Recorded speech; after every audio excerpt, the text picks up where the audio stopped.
Welcome to the 10k Showdown, a series where I take cars you can buy right now for under $10,000, review them, and rate them against several criteria.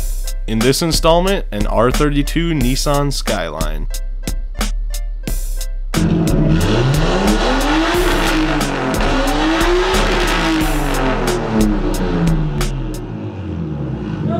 Alright guys, we are in a 1991 Nissan Skyline GTS-T Type M.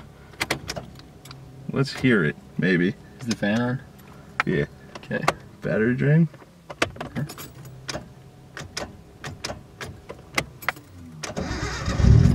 There you go. Alright, that was a close call. So, this is only my second time driving a right-hand drive car, my first time driving a relatively fast one. Today, we're going to drive a Nissan Skyline. You guys know the owner of this car. It's Jake from State Farm, or Burn Rubber Daily on YouTube, and this is the first time, his registration of it is the first time this car's ever been registered in the US. And this time I'm trying hard to stay on my side of the road, because I did not when I drove the right-hand drive at E86.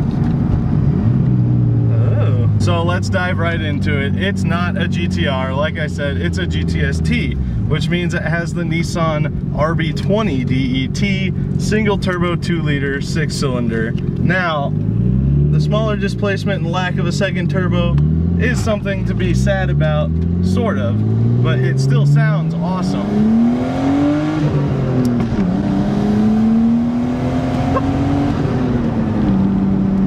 God, that sounds awesome.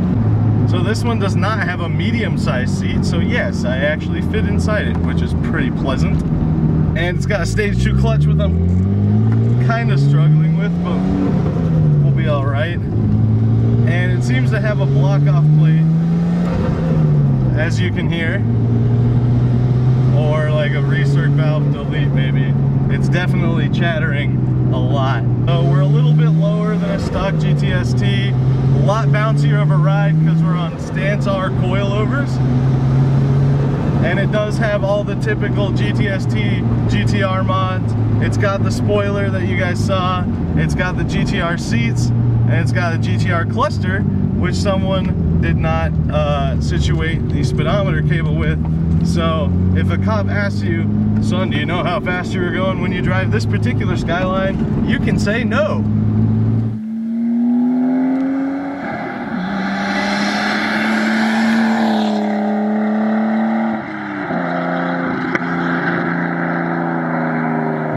That's a perfect excuse to speed, right? So a lot of people want to know if, excuse me, I sneezed. So a lot of people want to know if it's weird to drive right-hand drive. And for me, the weirdest part of it is how different it doesn't feel. Because it feels the same. Shifting with your other hand is not really an issue, despite what just happened. That's just my incompetence. See, that's when I drove the 8.6, I was like, this doesn't feel weird at all. And because of that not feeling weird is what actually threw me off, and I'd be right in the middle of the road the whole time. I seem to be doing all right with it this time. Jake was so dedicated to buying this car, he bought himself an almost $300 Momo steering wheel before he had the car. These coilovers are amazing. You can take them fairly quickly and not have an issue. Driving right-hand drive isn't really that weird. You get used to it really quickly, and like I said, only major issue I've had was staying in my lane, and another one is when you're turning left at a blinking yellow light, you kind of have to play this game and get right up in your passenger's face. And Jake's sitting there, and that was really close to his face. You can't see. It was a little awkward, and it will be if you drive a right-hand drive car. Like we addressed earlier, this is not a GTR, and no, you can't buy a GTR for under $10,000, but you can buy one of these if you play your cards right. Not typically from a US salesman or importer. They'll want a lot more. But Jake got this one private sale from a guy in Canada who was nice enough to trailer it to the border for him. And Jake fought the customs agents for 4 hours because they kept seeing the 1998 CCs on the engine plaque. So when they saw 1998, what did they do? They went, this car's not legal, turn around, take it back to Canada. And Jake said no. So he was there for 4 hours till he finally found an agent that was like, yeah, that's very clearly not a 98. Long story short, Jake found a customs agent who knew what he was talking about, went inside and talked to him, straightened everything out, and then it was legal to bring into the US. Now, I know a lot of people are probably curious what it takes to import a car into the US from Canada. And now, I don't think I know a better person to ask than Jake. Obviously, for one, it has to be a 25-year-old car, because that is unfortunately the law here in the US of A, meaning you can't bring in any S14s, R33s, 34s, S15s, basically any of the newer cars that everyone wants. I will state though that no matter what state you're in, no matter what loophole you think you're using, any car that is not 25 years old is not legal to import.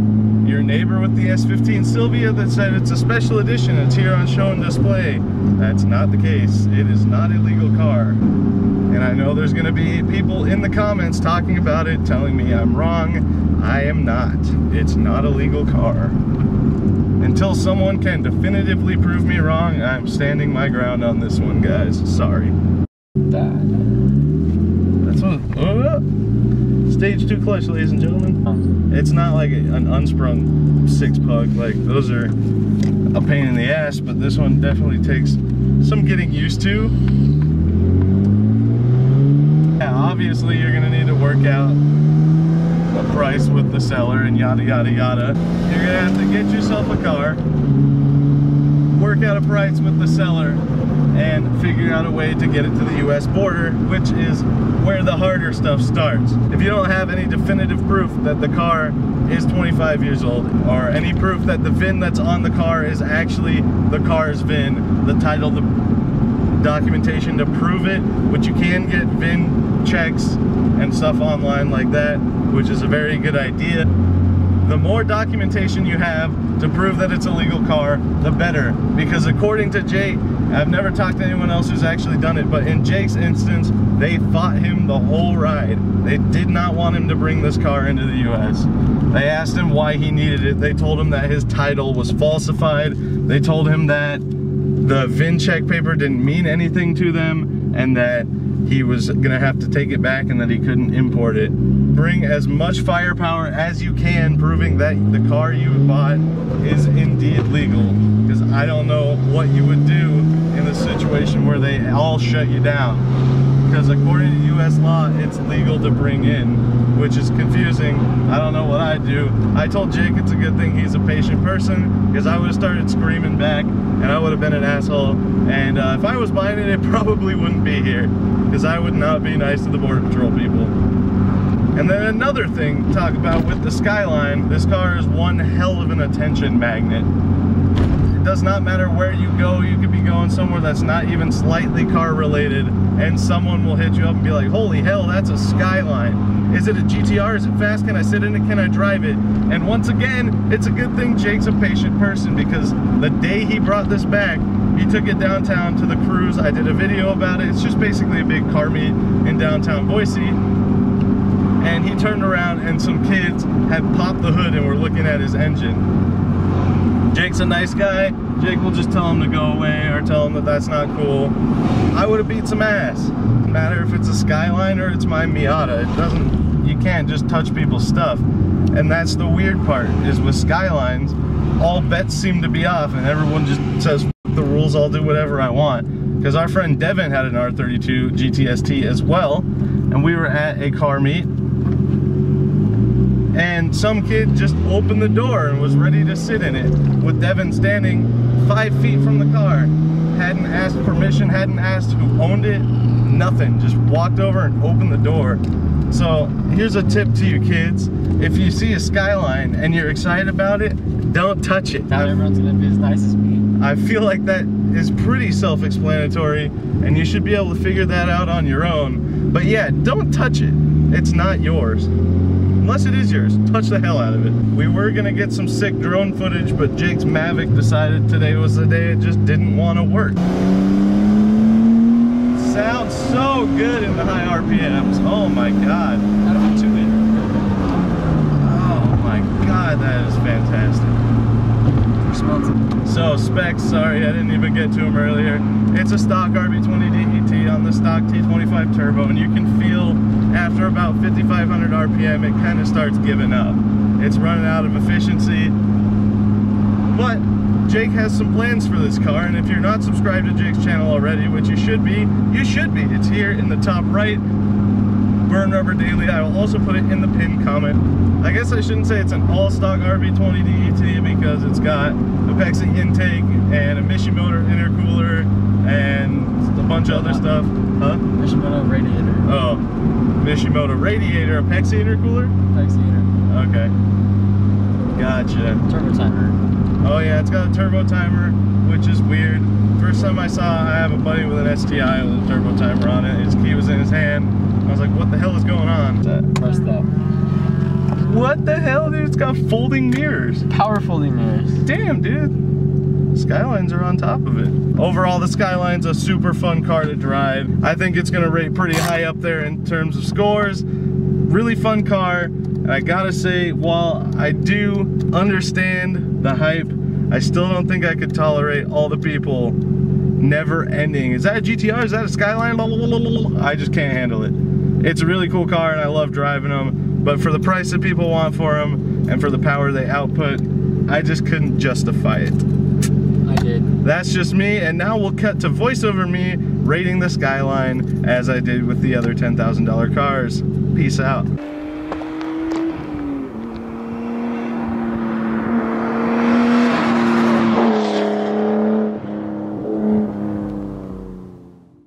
Alright, here are the 4 criteria I measure all the 10k Showdown cars against, and this one wasn't super easy to do. Everyone gets excited about a Skyline, and it was hard to keep that out of my mind, but here's my best attempt at unbiased ratings. In terms of excitement, it's hard to say anything bad about this car, especially with the modifications it has to it, namely the suspension. It'll whip you around a corner and keep you planted no problem. That's also a lot to do with the Nitto tires on it. And even while the car's not quite as fast as you might expect because of all the hype surrounding them, it's still not hard to get really excited about the fact that you're sitting on the right side of the car, you're driving a Skyline, and everyone is staring at you and asking you all these questions. So for that, I'm giving the Skyline a 9 out of 10. Accessibility is going to be the Skyline's downfall because you will not have an easy time finding a GTS-T, especially with modifications like this for under $10,000. Disregarding the modifications for a second, there's only one for sale in the US right now that I could find for under $10,000, and it's in Dallas, Texas. These things go for a fat premium at the moment, so I'm going to give it a 3 out of 10.